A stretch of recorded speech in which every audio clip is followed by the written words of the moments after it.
अगर कोई उंगली उठाएगा हाथ काट देंगे, उनका हाथ काट दिया जाएगा। संविधान की तरफ को जो देखेगा छोड़ेंगे नहीं हमारा। चंद्रशेखर सांसद सदन में जय भीम जब बोला था, चंद्रशेखर सांसद सदन में जय भीम जब बोला था, लगा साहब सपनों का भारत का दरवाजा खोला था। लगा साहब प्रधानमंत्री बहुत बने, इसके जगह झूठा आदमी कोई दुनिया में न बनना। हम लोग पीछे क्यों हैं? हमें इन्होंने एजुकेशन में पीछे रखा। अरे हक तो लेकर रहेंगे, चाहे हमारी जान चली जाए ना। अत्याचार होगा अब हम पे, जो हमारे घसीट कर मारे ना, नंगी औरतों को सड़क पर घसीट के नंगा करके खींचा। नंगा चंद्रशेखर बजेगा पूरे भारत के अंदर, पूरे भारत में। हाँ, जैसे मोदी का बजा ना, आज चंद्रशेखर बजेगा। मोदी का तो पूरी दुनिया में बज रहा। हाँ, पूरी दुनिया में क्या बजेगा। दोस्तों नमस्कार। भारत वैसे तो बहुजनों का देश है, लेकिन जब भी बहुजन हित की बात होती है तब कुछ निकल आते हैं और फिर बात करने लगते हैं धर्म की। और धर्म किसी का खतरे में नहीं है, फिर भी धर्म खतरे में है। अब समझ में नहीं आता है धर्म को खतरा किससे है, और जब धर्म को खतरा है तो चंद लोगों से ही क्यों है। दूसरी बात आती है आरक्षण की। जब आरक्षण की बात आती है तब भी एक वर्ग को बड़ी काफ़ी दिक्कतें होती है। वो नहीं चाहता कि आरक्षण हो, आरक्षण से ऊंच नीच की भावना पैदा होती है। सारा देश समान होना है, सबको समान का अधिकार मिलना चाहिए। लेकिन जब बात संविधान की आती है तब फिर उनको दर्द हो जाता है, फिर वहाँ ऊंच नीच की भावना पैदा होती है। आज दिल्ली के इंदिरा गांधी स्टेडियम में एक रैली का आयोजन किया गया है, जिसकी अध्यक्षता आज़ाद समाज पार्टी के राष्ट्रीय अध्यक्ष चंद्रशेखर आज़ाद जी कर रहे हैं। अभी फ़िलहाल नगीना से सांसद हैं, और जब वो संसद में बोलते हैं तो एक बड़ी बात मुझे उनकी बड़ी अच्छी लगी, महिला विरोधी कोई नहीं बोलेगा, बैठ जाओ। तो कुछ यहाँ पे आज़ाद समाज पार्टी के लोग मौजूद हैं, उनसे बात करते हैं। नमस्कार जी। नमस्कार जी। क्या नाम है जी? मेरा नाम दीपचंद भारती है। देखिए सर, चंद्रशेखर के साथ पब्लिक जो जुड़ी हुई है वो इसलिए जुड़ी है कि वो एक धर्म की बात नहीं करते, वो गरीब आदमी की बात कर रहे हैं। उनके अंदर हिम्मत है, तो जनता अब जो दूसरे लोग जो वोटों को बंटवा रहे हैं ना, अब जनता जागरूक हो चुकी है और अब इनके चक्कर में नहीं आने वाली है। किन के चक्कर में? बीजेपी के चक्कर में या और कोई भी पार्टी के चक्कर में नहीं आने वाली। ये सारे इसके सारे चंद्रशेखर के साथ रहेंगे। अंकल जी, आपको क्या लग रहा, क्या ये जो लड़ाई चल रही क्रिमिनल वाली, ये पूरी हो पाएगी या नहीं? वो तो नहीं होनी चाहिए। क्यों नहीं होनी चाहिए? उसमें तो अलग है ना उनका, उनमें क्या करेंगे वो? कौन? क्रिमिनल तो अलग है ना, उसका तो इसलिए है ना कि सब समान है, ये क्रिमिनल वाला नहीं होना चाहिए। हाँ, तो होना भी चाहिए उसका। तो अब क्या, किस लिए आज इकट्ठा किस लिए हुए? हाँ, तो अपना जो भी हुआ आरक्षण का है मुद्दा है, और जो नौकरियों का मुद्दा है, बेरोजगारी है, इतनी ज़्यादा बेरोजगारी है, अपने आदमी भरे हुए हैं इन्होंने, इतनी ब्यूरोक्रेसी चल रही है ऊपर, सीधी भर्ती कर रहे हैं वो। मोदी जो कह रहे हैं सबका साथ सबका विकास, वो गलत कहते हैं, वो झूठ बोलते हैं। मोदी जी सबसे ज़्यादा झूठ, देश के प्रधानमंत्री। हाँ, सबसे ज़्यादा झूठ बोलते हैं। झूठा कोई दुनिया में ना मिला है जी। ज्यादा को झूठा प्रधानमंत्री ना बना। 15 लाख आगे आपके, 15 लाख भाई 15 लाख रुपए आगे खाते में। राजा प्रधानमंत्री बहुत बने, इसके जगह झूठा आदमी कोई दुनिया में न बनना। हर बात पर झूठ बोलते हैं, हर बात के लिए वो करते हैं। हाँ, ये प्रतिमा क्यों हटाई बाबा साहब ने, बाबा साहब की? हाँ, 3 तारीख को पहले तो प्रधानमंत्री बना, पहले क्यों नहीं हटाई इसने ये बाबा साहब की प्रतिमा? अब क्या क्यों हटाई 3 तारीख की रात को? क्या दुख था बेचारे मोदी जी को? वो भी रात को क्या दुख था? मोदी जी का क्या जन्म पैदा हुआ? क्या और प्रधानमंत्री नहीं बने क्या? वो उन्होंने तो नहीं हटाई, इन्होंने क्यों हटाई प्रतिमा? बाबा साहब का इतना दुख था। क्या दुख है इनको, क्या दुख है उनका? चंद्रशेखर इसी बात का आएंगे, लड़ेंगे बाबा साहब की प्रतिमा के लिए, और हर उसके आरक्षण में ये बराबर लड़ेंगे। ये आज क्या होगा फिर? आज तो अंदर होगा, जो भी होगा अलग होगा क्या? कुछ अलग क्या होगा? अंदर जो अंदर उनकी डिमांड होगी, जो वो बोलेंगे वहाँ सुनना। अच्छा, मोदी जी ये कह रहे हैं मैंने सबके लिए काम किया है, मुझे जानबूझ के टारगेट किया जाता है। सबके लिए? अगर सबके लिए काम करते फिर ये नौबत ही नहीं आती। देखो ना, कितने बेरोजगार है। ये नौबत नहीं आती भाई, अगर सबके लिए काम करते हैं। योजना में कोई एक सच बताओ आप।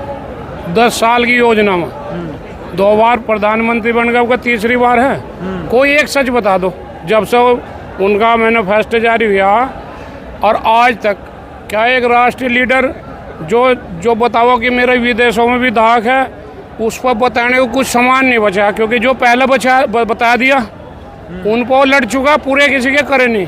अब मंगल सूत्र पर भैंस खोल कर ले जाएंगे और फलाने, एक राष्ट्रीय लीडर कर रहा सी बात कि थारी मुसलमान भैंस ले जाएंगे खोल कर। आप बताओ, एक राष्ट्र कई देश के प्रधानमंत्री आगे क्या विजन रहेगा उनका, वे मतलब क्या लोगों के लिए करेंगे ये तो बता नहीं सके। और बता रहे भाई मंगल सूत्र सुरक्षित नहीं रहने के, ये एक देश का जो राष्ट्रीय लीडर उसकी बात ही है। तो ये हमें तो लगा नहीं भाई कोई सच 10 साल में बोल रहा हो, आपको लगा हो आप बता दो। कोई दिखा ही नहीं, वो तो कह रहे थे हमने रोड बनवाने हैं, रोड बनवा दिए, इंडस्ट्री बनेगा वही बनवाओगा। रोड क्या कोई अपने घर से बनवा रहा, टैक्स हम लोग दे रहे, जनता टैक्स दे रही है। निधि कह रहे शौचालय बनवाई थी पहले महिला शौचालय योजना पहले से थी, कोई नवी योजना इन लागू नहीं करी। इन 100 स्मार्ट सिटी की योजना करी थी, बताओ 100 स्मार्ट सिटी कहाँ है? 100 लिए थे इन जो 15-15 लाख खाते में देने की इन नवी योजना लागू करी थी, वो बताओ किसी के माए हो? जुमला था वो तो। हाँ तो सारे जुमले ही तक हैं। अब जो जुमला एक बार कहे जा, जैसा काट की हंडी एक बार चढ़ो ना, दोबारा चढ़ती नहीं। तो इन्हें अब के चुनाव में यू ही नहीं पा रहा था, कहें क्या लोगों को जो इतने नीचे इतने स्तर पर आ लिया कि भाई मंगल सूत्र भैंस खोल कर ले जाएंगे, कोई विजन रहा ही नहीं आगे लड़ने का। अगर लड़ने का रहता तो बताते। हिंदू मुसलमान को लड़ाते, कुछ नहीं करते। हिंदू मुसलमान को भाई साहब, इनके भाषण में तो 6 चीज हटा दो, हिंदुस्तान पाकिस्तान, हिंदू और मुसलमान है जी, और मंदिर और मस्जिद। इनका कितना बड़ा लीडर हो, अगर वो भाषण पूरा कर दे अपना, कहीं ना कहीं एक लाइन बीच में जोड़ देगा जरूर, चाहे पाकिस्तान हिंदुस्तान की जोड़ो या हिंदू मुसलमान की जोड़ो या मंदिर मस्जिद की जोड़ो। हम चलो यही कह रहे हैं, ये हिंदुओं के हितैषी भाई, हिंदुओं के हितैषी। तो बताओ तो हिंदुओं के लिए क्या कर रहे हैं? कर दिया कुछ? राम मंदिर बना तो दिया हिंदुओं के लिए। राम मंदिर तो सारी दुनिया के लिए मर रहा है। भाई राम मंदिर में आपको जाने की रोक है कि आप भी तो जाओगे राम मंदिर? राम मंदिर किसी सुप्रीम कोर्ट के आदेश से बना जी, इनका समझ कुछ नहीं। इनके आदेश के हित में, अगर पब्लिक के हित में होता तो वहाँ से क्यों हार गया? नहीं, वोट के लिए तो हिंदू पब्लिक के हित में अगर होता तो वहाँ से क्यों हरा दिया पब्लिक ने? इसका जवाब कौन देगा? यहाँ से भी जाएगा। अच्छा, मायावती जी चुप बैठी बिल्कुल। अब अब जैसा वो चुप बैठी है तो उसकी भी जमीन खिसक जाएगी।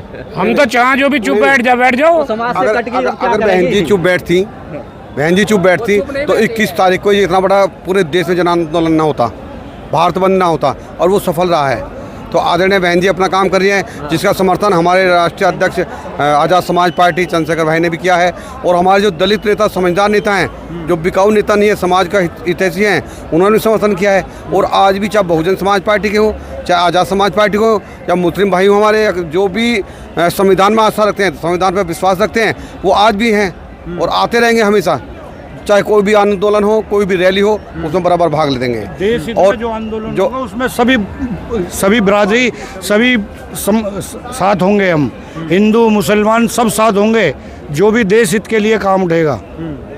ये जो आज जो महारैली है, ये देश हित के बारे में है, ना कि किसी व्यक्ति विशेष का या किसी विशेष जात का, धर्म का, किसी विशेष जाति धर्म के लिए ये रैली नहीं है। कह रहे हैं जो क्रिमिनल बनाया गया उन लोगों के लिए बनाया गया है जो अब भी इसका लाभ नहीं ले पा रहे। जिन्होंने लाभ ले लिया उन्हें क्या जरूरत है? क्रिमिनल कह लो या कुछ कह लो, इनके 2 टुकड़े करे, 2 टुकड़े इनमें आपस में लड़ाना काम करा, एक तुम्हारे साथ लग जाएगा, एक अलग हो जाएगा, और इनकी कोई चाल नहीं। मैं तो अपने वाल्मीकि भाइयों से कहना चाहता हूँ और पूछना चाहता हूँ कि भाई आप तक जो सफाई कर्मचारी रहे हैं 75 साल के अंदर, इसमें कितने कोली समाज के रहे हैं, कितने खटीक समाज के रहे हैं, कितने जाटव समाज के, चमार समाज के रहे हैं, कितने अन्य जो और जातियाँ हमारे रह गए हैं और लोग हैं। जब 100 का 100% आरक्षण हमारे वाल्मीकि भाइयों का इसमें रहा है, जब वो पढ़ेंगे नहीं लिखेंगे तो कलेक्टर कमिश्नर कहाँ से बनेंगे, डॉक्टर इंजीनियर कहाँ से बनेंगे? उनको किसने रोका है पढ़ने से? अगर पढ़ने से रोका है तो भाई इन मनुवादी व्यवस्था ने रोका है, इन मनुवादियों ने रोका है।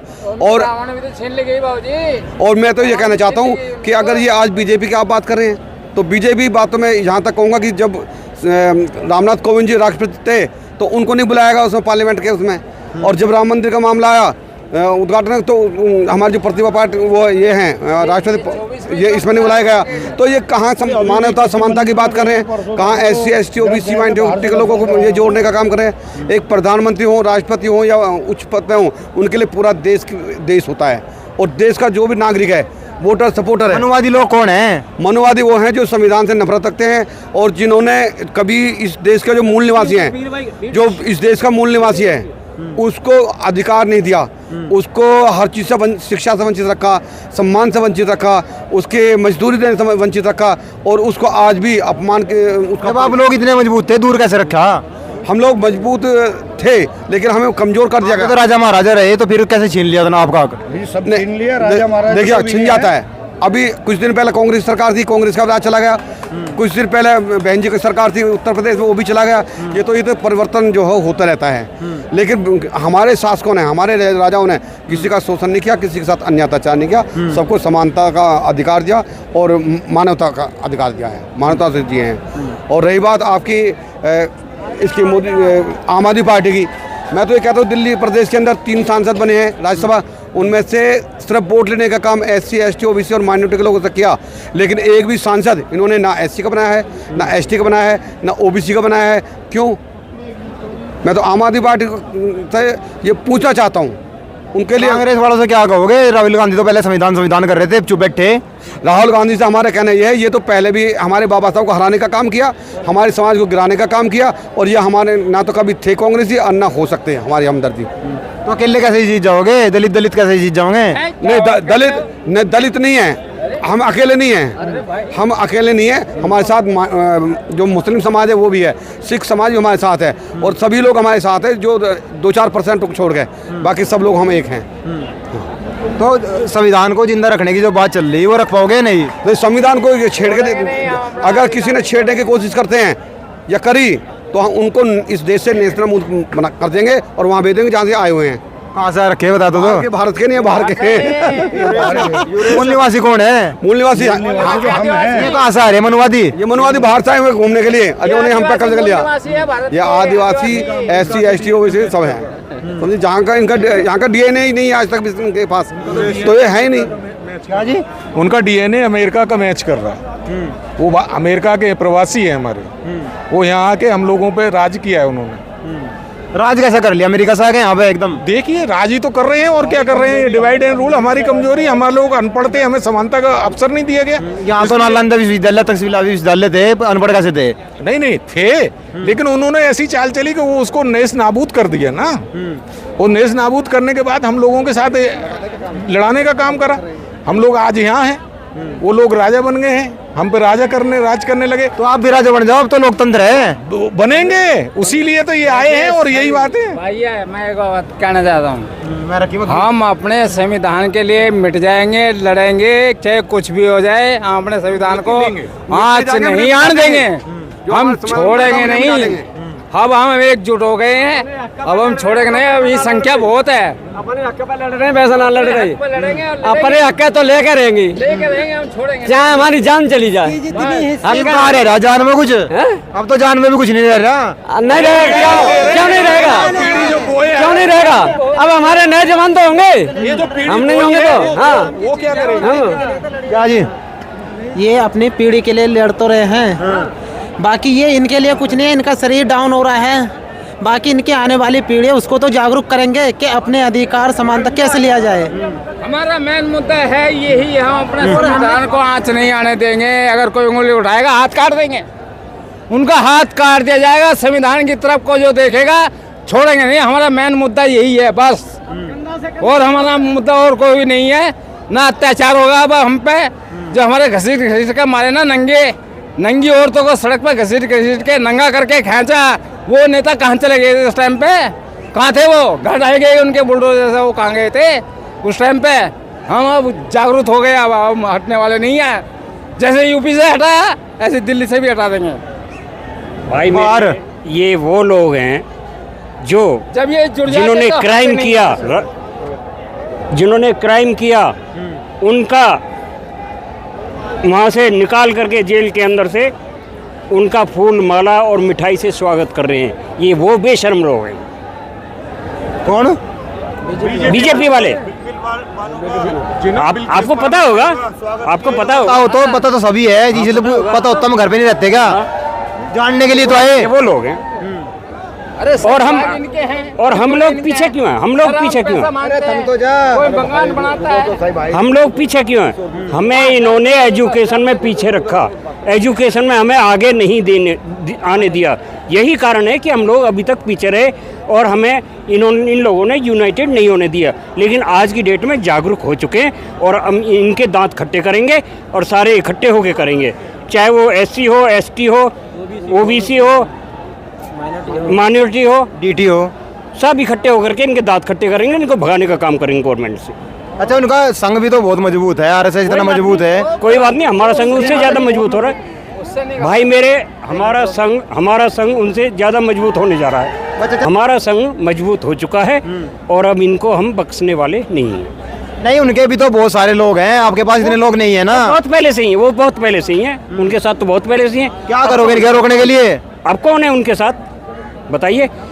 किसी वक्त उनकी गवर्नमेंट बनी थी, बीजेपी की गवर्नमेंट बनी थी, आज गठबंधन बना है, गवर्नमेंट नहीं है उनकी बीजेपी की। तो ये फर्क ही तो है भाई साहब। जागरूक मजबूत सरकार थी, मजबूर सरकार है। अब मजबूर सरकार है, पहले मजबूत थी, अब मजबूर सरकार है। राहुल गांधी ये कहते हैं जो मैं चाहूंगा बुलवा लूंगा इनसे। वो जो मर्जी कहें, उनका क्या है, नेता जो मर्जी कहते रहे। मैं तो पब्लिक की बात कर रहा हूँ। पब्लिक क्या चाहती है? पब्लिक चाहती है इनको यहाँ से पार्लियामेंट से भगाने का काम करेगी पब्लिक। 2027 में क्या लग रहा है?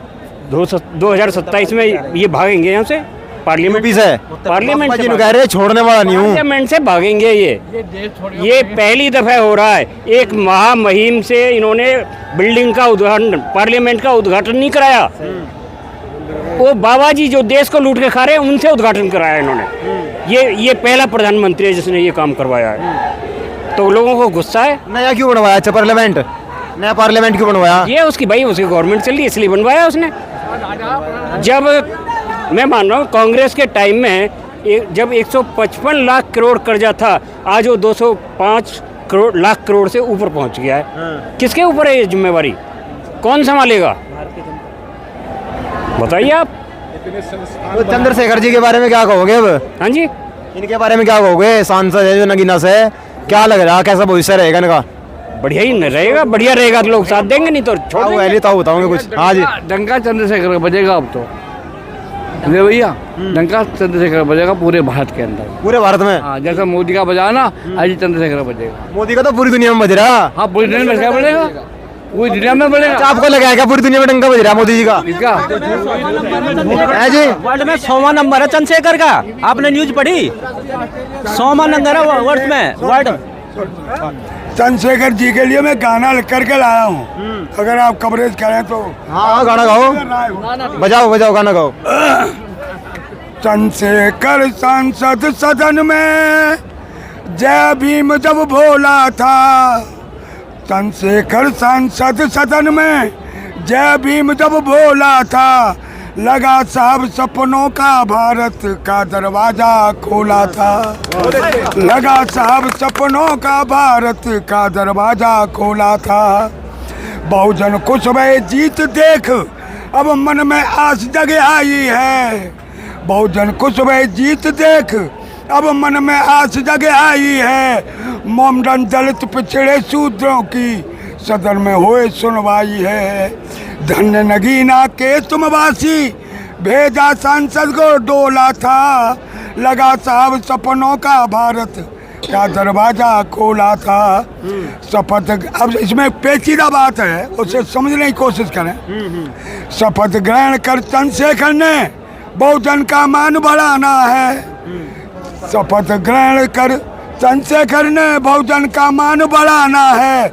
गरीब दलित मजलूमों ने पहले से नेता माना है।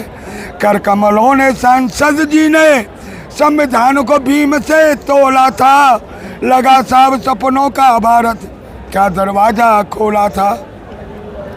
सदन के अंदर बैठ सीट पर, सदन के अंदर बैठ सीट पर नहीं किसी ने जोड़ा था। किसको?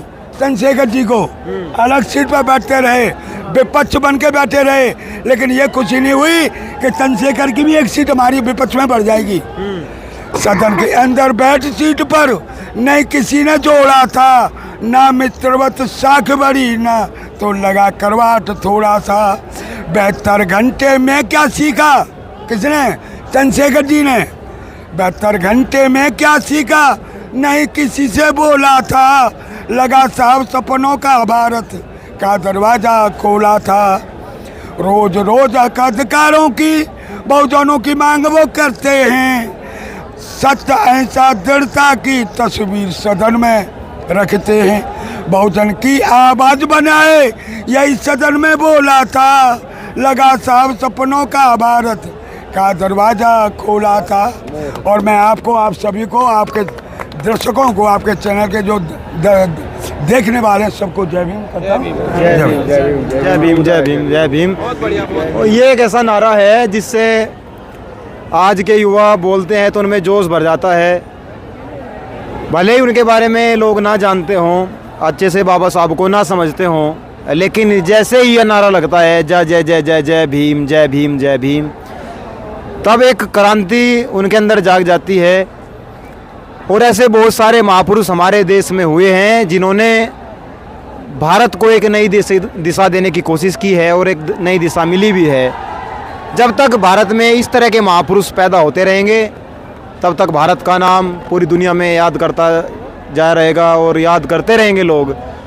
हमारे देश में बाबा साहब के साथ साथ महात्मा ज्योतिबा फुले, माँ सावित्रीबाई फुले, जिन्होंने भारत में शिक्षा की अलग जगाई, हमको उनको भी नहीं भूलना चाहिए, उनको भी हमेशा याद करते रहना चाहिए। क्योंकि अगर शिक्षा ही नहीं होगी, समानता ही नहीं होगी, न्याय ही नहीं होगा, तब तक हम संपूर्ण समृद्ध भारत की कल्पना नहीं कर सकते। आज हमें ज़रूरत है सामाजिक न्याय की, राजनीतिक न्याय की, आर्थिक न्याय की, बंधुता की, और उस बंधुता की भावना को बढ़ाने की जिससे हमारा देश एकजुट हो सके। यहाँ जात पात धर्म की बात ना हो, यहाँ सिर्फ समानता की बात हो। इस आवाज़ को हम लगातार बुलंद कर रहे हैं और आप अगर चाहते हैं इस आवाज़ को हम और भी ज़्यादा बुलंद करें तो चैनल को सब्सक्राइब करें, ज्वाइन अवश्य करें, ताकि हम इस आवाज़ को और दूर तक ले जा सकें। जय हिंद, जय भारत।